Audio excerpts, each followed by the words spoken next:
네, 이제 또 계속해서 출애굽기 말씀 저희 함께 읽겠습니다. 이제 저희가 출애굽기 25장부터 하나님께서는 모세를 다시 두 번째로 시내산에 부르시고 그 후에 성막과 그에 관련된 기구들, 언약궤, 진설병을 두는 상, 등잔대, 제단, 그리고 성막의 뜰까지 이제 관한 것을 모세에게 주시는 것을 볼 수 있었는데, 오늘 보는 출애굽기 28장은 분량이 굉장히 길었지만 그 성막에서 거룩한 일을 하게 되는 제사장들, 아론과 그의 아들들이 입어야 하는 옷에 대해서 다루고 있는 것입니다. 우리가 오늘 이제 본문 같은 긴 부분을 보고 제사장이 무엇을 입어야 하는지를 설명하는 부분을 읽을 때, 우리가 신약 시대에 사는데 제사장에 관한 거 굳이 알지 않아도 괜찮지 않나라는 생각을 충분히 하실 수도 있습니다.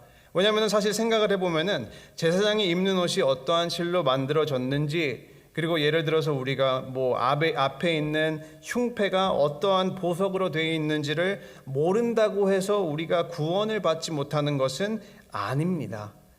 그러나 이 부분도 하나님의 말씀으로서 오늘날에게도 우리에게 교훈과 책망과 바르게 함과 의의 길로 인도하기에 유용하기 때문에 우리는 이 가장 어떻게 보면은 길고 지루할 수 있는 제사장의 옷을 설명하는 부분에서도 하나님의 뜻을 구하며 이 말씀을 우리의 삶에 적용을 할 수 있어야 합니다.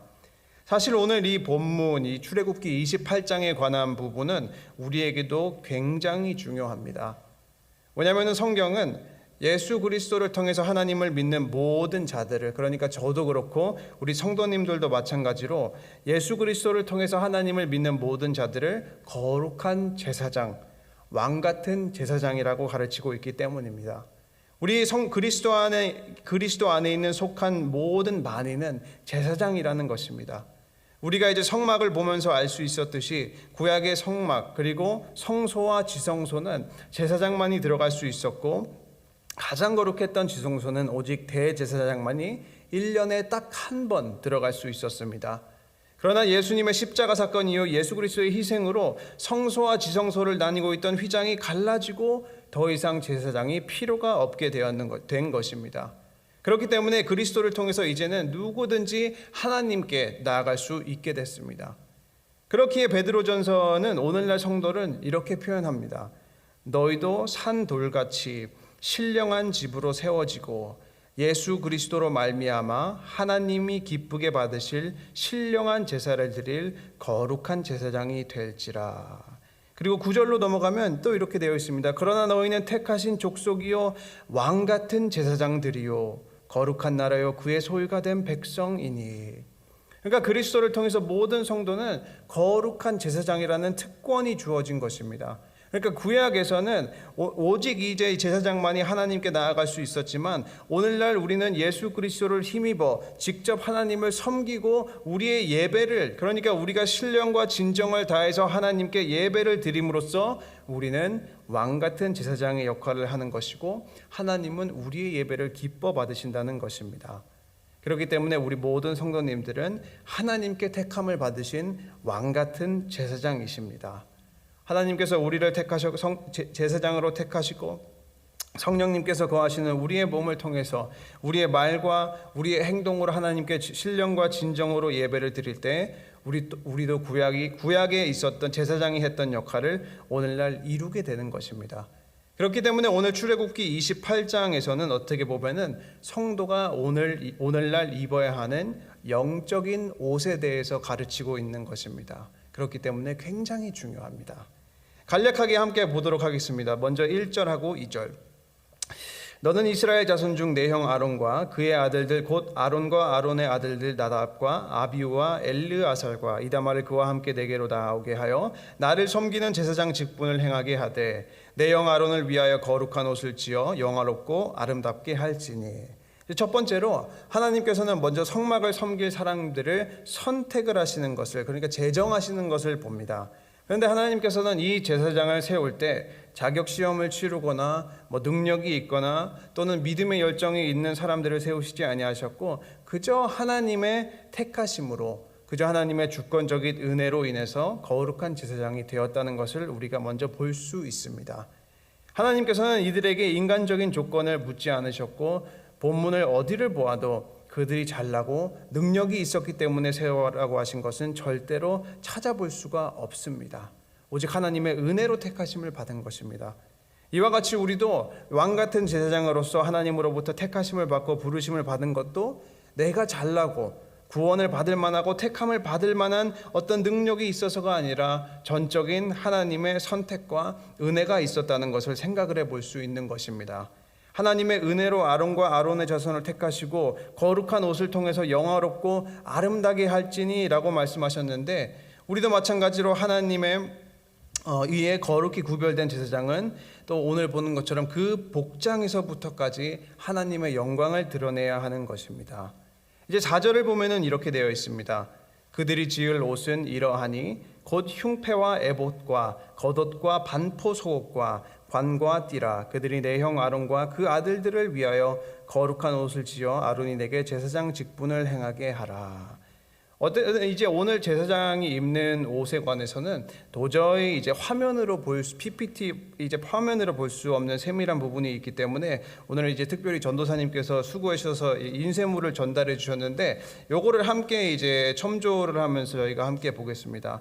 먼저 이제 앞장 이제 제사장 사진을 전체적인 사진을 보면은 또 이제 다시 한번 이제 반복해서 계속 말씀드리는 것은 이렇게 100% 생긴 것은 아니고 그냥 성경 말씀을 이렇게 따라서 만들었을 때 이렇게 생겼을 것이다라고 참조만 하시면 되는 것입니다.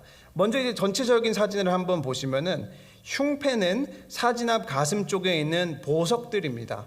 보석들이 3개로 그 4줄로 되어 있어가지고 12개를 띠고, 그리고 에봇은 이제 바로 겉옷은 이제 파랑색으로 되어 있는 에봇 바로 밑으로 입는 옷이고, 속옷은 이제 가장 입는 흰 옷이 되는 것입니다. 관은 머리에 쓰는 것, 터번처럼 생겨서 머리에 쓰는 것, 그리고 띠는 벨트의 역할을 하는 것을 우리가 전체적인 그림으로 볼 수 있습니다.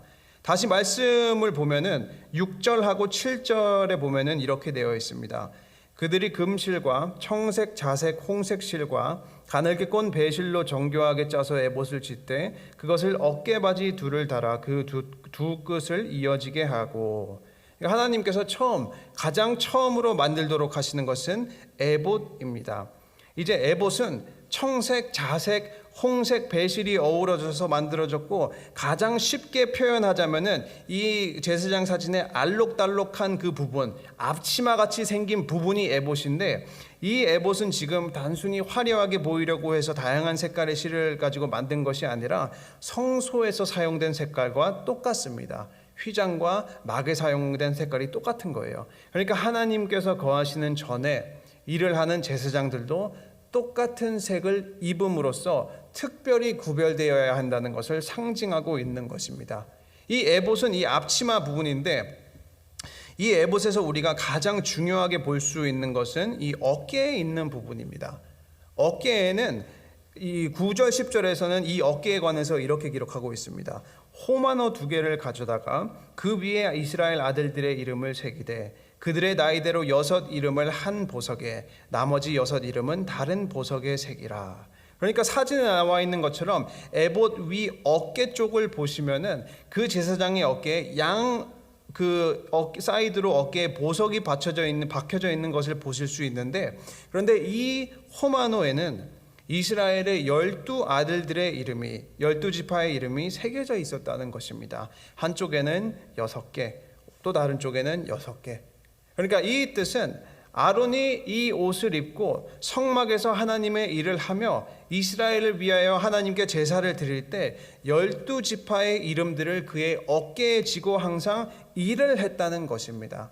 이걸 가지고 더 깊게 생각을 해보면은 아론은 항상 하나님의 전에서 하나님의 그 일을 할 때 이스라엘이 져야 하는 것을 제사장이 자신의 어깨에 메고 일을 했다는 것을 생각을 할 수 있습니다. 그러니까 우리가 성경을 보면은 항상 이스라엘을 위해서 아론이 제사장을 드릴 때 이 제사장들은 오늘날 우리가 보는 이 옷을 입었습니다. 그리고 항상 어깨에는 이스라엘의 12지파의 이름들이 있었습니다.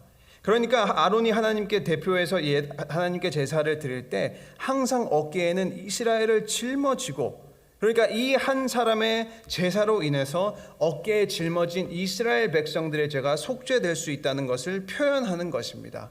물론 당연히 제사장도 죄를 가지고 있었던 사람이었기 때문에 자신의 힘이나 의로 다른 이의 죄를 사한 것이 아니라 하나님께서 이 아론을 대표자로 사용하시고 하나님께서 제정하신 방법으로 제사장이 제사를 드렸을 때 하나님께서 죄를 사해 주셨던 것입니다. 자, 우리는 왕 같은 제사장입니다. 이것을 가지고 이 에봇 부분과 어깨에 이스라엘의 이름들이 기록되어 있는 것을 생각을 해볼 때 우리는 먼저 서로의 죄를 절대로 사할 수가 없습니다. 그러나 앞서 본 것처럼 하나님께서는 우리를 왕 같은 제사장이라고 부르십니다. 그러면은 분명히 우리도 제사장으로서 우리의 어깨에 새겨져 있는 이름들이 있을 것이고 이름들이 있어야 합니다.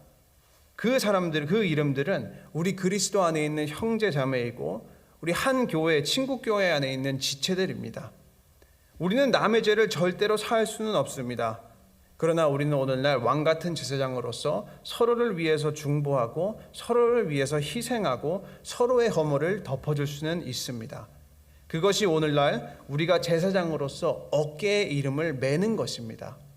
성도는 제사장으로서 교회 안에 힘든 자들을 위해서 기도하고 하나님께 기도로 나아갈 수 있고, 성도가 만약에 잘못을 하고 다른 성도가 실수를 했을 때 그 사람을 까고 그의 허물을 들춰내고 욕을 하는 것이 아니라 반대로 제사장으로서, 왕 같은 제사장으로서 내가 그의 이름을 어깨에 메고 먼저 덮어주고 더 이해할 수 있다는 것입니다.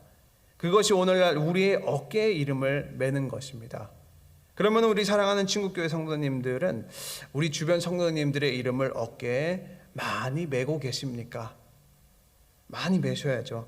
그것은 우리 하나님과 우리 성도님들만 아시지만 오늘 본문이 제사장이 어깨에 이스라엘의 이름을 맨 것은 우리도 힘써 서로의 짐을 함께 나누고 짊어지는 것이 제사장의 올바른 모습이라는 것을 알 수 있는 것입니다. 어깨에 우리 성도님들의 이름을, 서로의 이름들을 많이 새기시고 많이 짊어지시기를 주님의 이름으로 축원합니다. 그 다음에는 이제 15절과 30절에는 판결 흉패에 관한 부분이 나옵니다. 이 판결 흉패는 앞에 보시면은 그 12개로 색깔로 된 알록달록한 보석인데, 일단 처음으로 이 보석이 묶음으로 된 게 판결 흉패라고 불리는 이유는 항상 이스라엘 국가에 중대한 일이 있어서 결정이 필요할 때 이 흉패 속에 있는 우림과 둠밈으로 판단을 했기 때문입니다. 그러니까 이제 흉패는 제사장이 가슴에 품고 있었던 주머니, 그러니까 포켓입니다. 포켓. 15절하고 16절을 보면 이렇게 되어 있습니다. 너는 판결 흉패를 에봇 짠 방법으로 금실과 청색, 자색, 홍색 실과 가늘게 꼰 배실로 정교하게 짜서 만들 때 길이와 너비가 한 뼘씩 두 겹으로 네모 반듯하게 하고. 그러니까 흉패는 그 성막에 사용된 같은 색깔로 이루어져 있고, 가로 세로 길이가 약 9인치 또는 한 23cm 정도로 된 이제 정사각형을 두 겹으로 해서 주머니와 같이 포켓으로 만들었고, 그 앞에는 이제 17절하고 20절이 나온 것처럼 12개의 보석을 3개씩 4줄로 이제 박았습니다. 그리고 21절이 말하는 것처럼 각각의 보석에는 12지파의 이름이 새겨져 있었습니다. 그리고 이 흉패의 모서리에다가 금고리를 달아서 금사슬로 호마노, 어깨에 있는 것과 이 흉패와 연결을 하고 아래쪽에는 청색끈으로 에봇과 연결을 하였습니다. 그러니까 제사장들은 이 상징적인 의미를 생각을 했을 때 이스라엘을 어깨에 짊어지고 가는 것뿐만이 아니라 항상 하나님께 나아갈 때 이스라엘을 가슴에 품었다는 것도 뜻을 합니다. 이 12가지 보석들과 금줄을 가슴에 메고 다니면은 굉장히 무겁습니다.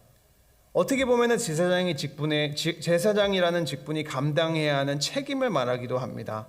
그러나 제사장이 이스라엘을 뜻하는 이 보석을 가슴에 품었다는 것은 하나님께서 또 이스라엘 백성을 귀하게 여기신다는 것도 우리가 알 수 있는 것입니다.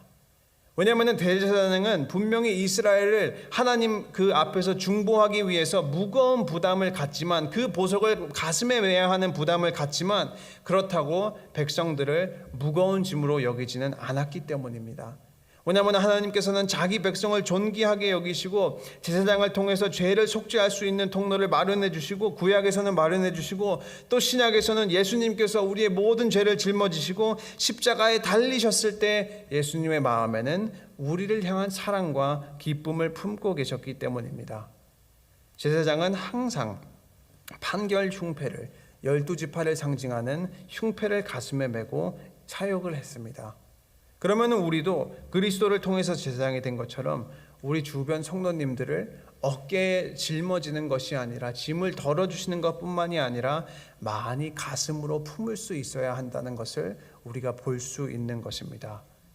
그리고 여기 30절을 보면은 특이한 것이 나옵니다. 우림과 둠밈이라는 것이 나옵니다. 30절을 읽어드릴게요. 너는 우림과 둠밈을 판결 흉패 안에 넣어 아론이 여호와 앞에 들어갈 때에 그의 가슴에 붙이게 하라. 아론은 여호와 앞에서 이스라엘 자손의 흉패를 항상 그의 가슴에 붙일지니라. 이제 우리가 흉패의 상징적인 뜻은 보았습니다. 이스라엘을 12지파를 가슴에 품었다. 그러나 흉패의 용도는 주머니입니다. 근데 이 주머니는 우림과 둠밈이라는 것을 보관했습니다. 이 우림과 둠밈은 하나님의 뜻을 알기 위하여 사용이 되었던 도구였습니다. 성경은 사용이 되었는지는 기록하고 있지는 않습니다. 그러니까 주석가들의 추측을 보면은 그냥 그것을 가지고 흉패에서 뽑아서 두 개, 우림과 둠밈이 하나는 yes, 하나는 no, 그래서 이렇게 뽑아서 사용을 한다든지, 아니면은 우림과 둠밈을 던져 가지고 하나님의 뜻을 구하는 용도로 사용이 되었다고 추측을 합니다. 그러니까 이스라엘 초창기에 하나님의 뜻을 알고자 할 때 결정을 하는 일종의 제비를 뽑는 도구였다는 것입니다. 그런데 이 우림과 둠밈은 개인의 용도로 절대 사용할 수는 없었습니다. 땅을 살까요 말까요? 그러한 개인적인 용도로 절대로 사용된 것이 아니라, 그것보다는 국가적인 결정을 내려야 할 때 최후의 수단으로 하나님의 뜻을 구할 때, 그러니까 이스라엘의 국가적인 일과 온 이스라엘에게 해당이 되는 결정을 해야 할 때 사용이 되었던 것입니다. 그러니까 이제 국가로서 결정을 해야 하는 뭔가 엄청난 문제가 생기면은 항상 순서가 처음에는 율법이 뭐라고 말하는지를 보는 것입니다. 근데 아무리 율법을 찾아봐도 답이 안 나와요. 그러면은 선지자를 통해서, 물론 매번 하나님께서 선지자를 통해서 말씀하시는 것은 아니지만 그래도 다음 스텝이 선지자였습니다. 그런데 선지자를 통해서도 답이 안 나와요. 그러면 어떻게 해요? 그러면 다음에는 직접 기도를 하는 것입니다. 하나님, 우리가 이런 국가의 중대한 결정을 내려야 하는데 어떻게 해야 합니까? 그래도 답이 안 나오면 최후의 방법으로, 마지막 방법으로 대제사장이 우림과 둠밈을 사용해서 하나님의 뜻을 구했다는 것을 우리가 볼 수 있는 것입니다. 그러니까 다짜고짜 다 이 제비를 뽑는 것이 아니라 최후의 수단으로 사용이 된 것인데, 이 우림과 둠밈을 우리가 이해하려면은 항상 그때의 배경을 이해하는 것이 중요한데, 구약 초창기에 사용이 되었던 이 우림과 둠밈은 구약 시대 이후, 구약의 한창 이제 구약 시대가 지나가고 선지자들이 많이 활동을 했었을 때는 그 필요성이 줄어들었습니다. 그리고 오늘날 우림과 둠밈 같은 방법은 더 이상 필요가 없어졌습니다. 왜냐하면 우리는 하나님의 뜻을 말씀과, 이제 하나님께서 성경을 통해서 직접 말씀하여 주시고, 성령님께서 우리가 그 성경을 읽을 때 성령님께서 조명을 통해서 하나님의 뜻을 우리에게 알게 하시고 친히 인도하여 주시기 때문입니다. 그러니까 이제 하나님께서 하나님의 뜻 아래 출애굽기의 상황에 맞게 잠시 우림과 둠밈을 사용하셨던 것입니다. 왜냐하면 생각을 해보면 이때는 성경도 없고 선지자도 없고 이제 막 율법을 받기 시작하고, 이제 돼서야 이스라엘이 노예로부터 해방이 되고 민족으로서 조금씩 조직화되기 시작하니까 지금 아무것도 없는 거예요. 그러한 상황에 맞춰서 하나님께서 하나님의 뜻을 알 수 있도록 대제사장에게만 우림과 둠밈을 사용하도록 하신 것입니다. 그러나 오늘날 우리는 성경이 있고 성령님께서 모든 믿는 자들에게 친히 내주하고 우리의 삶을 직접 인도하시기 때문에 우림과 둠밈은 필요가 없습니다. 그렇기 때문에 우리 성도님들은 성경 외에 있는 다른 방법으로 하나님의 뜻을 구하실 필요는 없고, 오직 우리 안에 내주하시는 성령님께서 주시는 마음의 감동과 성령님께서 주시는 인도하심으로 항상 하나님의 뜻을 따르시고 구하시기를 주님의 이름으로 축원합니다. 이제 이 이후로 판결, 흉패, 에봇, 다른 옷들이 몇 가지가 있는데 한 가지만 오늘은 더 보겠습니다. 36절하고 38절에는 이렇게 되어 있습니다. 너는 또 순금으로 패를 만들어 도장을 새기는 법으로 그 위에 새기되 여호와께 성결이라고 하고 그 패를 청색끈으로 관 위에 매되 곧 관 전면에 있게 하라. 이 패를 아론의 이마에 두어 그가 이스라엘 자손이 거룩하게 드리는 성물과 관련된 제책을 담당하게 하라. 그 패가 아론의 이마에 늘 있으므로 그 성물을 여호와께서 받으시게 되리라. 이제 마지막으로 보는 것은 이마의 대제사장은 항상 판을 메고 있어야 했다는 것입니다. 대제사장은 이 사진에 보시는 것처럼 어깨가 아니라 그 이마 쪽에 순금으로 만든 패에 여호와께 선결이라는 문구를 머리에 새겨서 썼습니다. 그리고 38절이 보면은 하나님께서 아론의 이마에 이 패가 있기 때문에 이스라엘이 위에 가지고 오는 제물을 받으실 것이라고 말씀을 하시게 됩니다. 여기에서 여호와께 성결이라는 문구의 성결은 거룩과 동일한 단어입니다. 그렇게 말하면은 여호와께 거룩 또는 여호와를 위한 거룩이라는 뜻이 됩니다. 그러니까 아론은 구별되어 있다는 것을 뜻하는 것이죠. 이 패를 항상 아론이 머리에 두르고 하나님께 드릴 예물을 가지고 오는 모든 이스라엘 사람들은 아론이 이 머리에 두른 패를 항상 보고 여호와께 거룩이라는 단어를 항상 보았습니다. 그러니까 이 패를 통해서 38절이 말하는 것처럼 이 패를 통해서 하나님께서 이스라엘의 예물을 받으신다는 말의 핵심은 아론이 일을 할 때마다 그리고 이스라엘이 하나님께 제물을 드릴 때마다 그 패를 쓴 이유를 생각하고 그 패를 쓴 것을 보고 그 예물을 드리는 본질적인 이유를 잊어버리면 안 된다는 것을 말하고 있는 것입니다. 그러니까 이게 제가 무슨 말을 하는 것이냐면 항상 우리가 하나님을 믿으면서 크리스찬으로서 드리는 의식이 있는데 그 의식 안에는 믿음이 꼭 있어야 한다는 것입니다. 그러니까 예물을 드릴 때 예물을 그냥 드리는 것이 아니라 이 예물을 통해서 죄사함을 받는다는 것.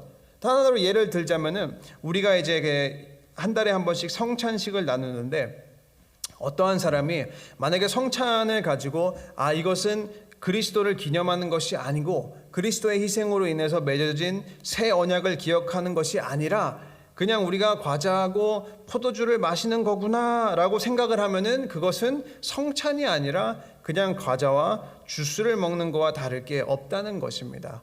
왜냐하면은 행위는 있는데 그 안에 그것을 믿는 믿음이 없잖아요.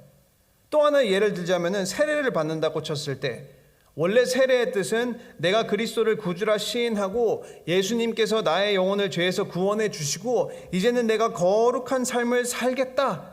나는 이제 죄인이 아니다. 그리고 그리스도 안에서 새로운 삶을 살 것이다 라는 의미를 가지고 세례를 받는데 만약에 어떠한 사람이 세례를 가지고 그 참된 의미가 아니라 그냥 이 목사라는 사람이 물을 뿌리네 아이고 시원하다 라고 생각을 하면은 그것은 참된 세례가 아니라는 것입니다.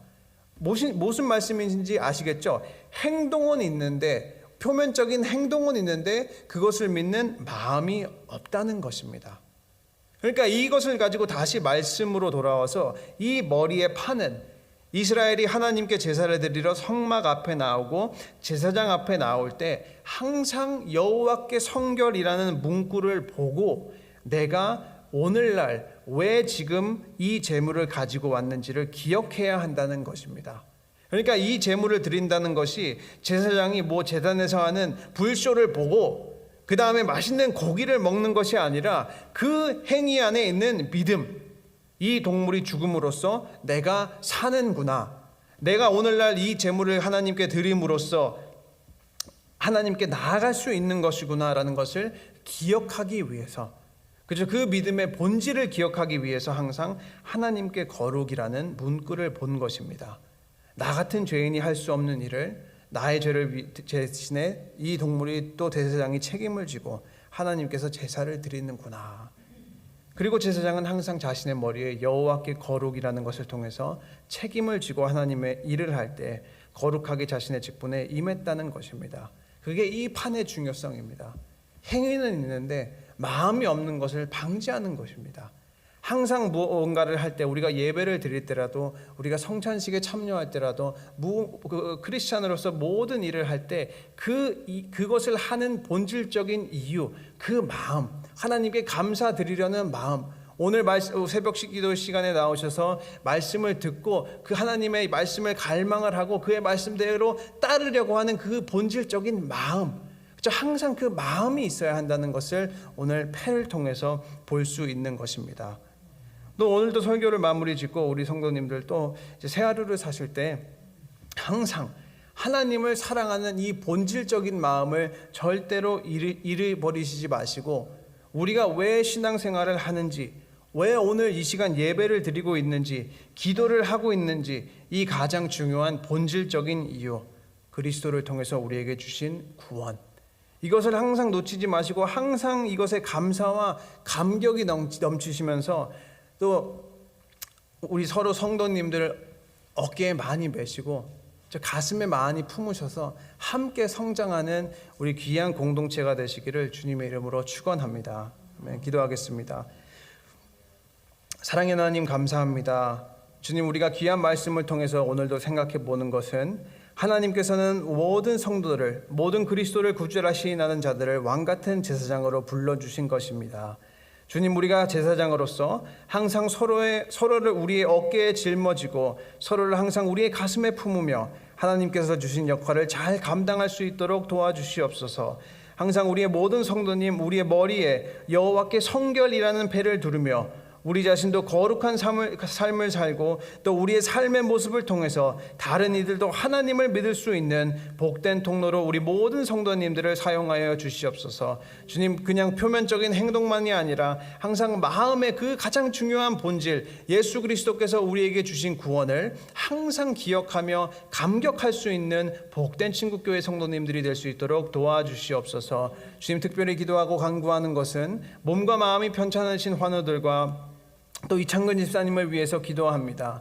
교회가 한 마음 한 뜻으로 하나님께 간구하고 기도할 때 회복의 역사를 체험할 수 있도록 하여 주시고, 하나님께서 이창근 집사님에게 큰 은혜를 내려주사 오늘 하루도 은혜 가운데 힘들지 않도록 보낼 수 있도록 도와주시옵소서. 주님, 이제 남은 시간 기도할 때 우리 성도님들 가지고 계신 기도 제목 다 하나도 땅에 떨어지지 아니하고 믿음의 분량대로 이루어질 수 있도록 도와주시옵소서. 주님, 오늘 하루도 왕같은 제사장으로서 또 친히 인도하여 주실 하나님의 놀라우신 은혜에 감사드리며 예수님 이름으로 기도드렸습니다. 아멘.